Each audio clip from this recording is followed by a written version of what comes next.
செத்த 6க்கு 3 என்ன கொண்டு போற? காசு பணத்தை கொண்டு போறியா? சொல்லுங்க பார்க்கலாம். நீங்க கோடி கோடியா கொள்ளையடிச்சு ஊழல் பண்ணி சேர்த்து அந்த காசை கொண்டு போக போறீங்களா, இல்ல காசுல தான் எரிக்க போறீங்களா? சந்தன கட்டையால எரிக்கலாம், காசு இல்லை. காசு இல்லாத என்ன பண்ணுவீங்க?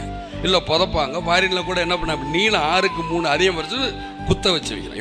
இப்படிக்கிறான் சும்மா 2 அடி போகுது, இதுக்குள்ள சொருங்க 3 அடிக்குள்ள. ஸோ அதுக்கு கூட இடம் இல்லையே, அப்புறம் எதற்கு உங்களுக்கு காசு படம்? மக்களை வாழவி, மக்களை சிரிக்கவி, மக்களை சந்தோஷப்படுது. இதைத்தானே நீங்க சொல்றது. ஒவ்வொரு மதத்திலையும் 4 ஏழைகளுக்கு உதவி பண்ணிப்பாரு. அதுல இருக்கிற சுகம் எதுலையும் கிடையாது. இதை நான் அனுபவிச்சிருக்கேன், நான் அனுகுணமா அனுபவிச்சிருக்கிறேன். வீடு கட்டணும்னு நான் நினைப்பேன், வீடு கட்ட விட மாட்டாங்க. வருமான வரி சோதனை பண்ணுவாங்க, இருக்கட்டும். ஆனா வீடு கட்டணுங்க போல பணம் எடுத்துட்டு போகணும். ஏன்? நான் நல்லா இருக்கணுங்கிறதுல என்னை நம்பி வரங்க நல்லா சாப்பிடணுங்கிறக்காக தான்.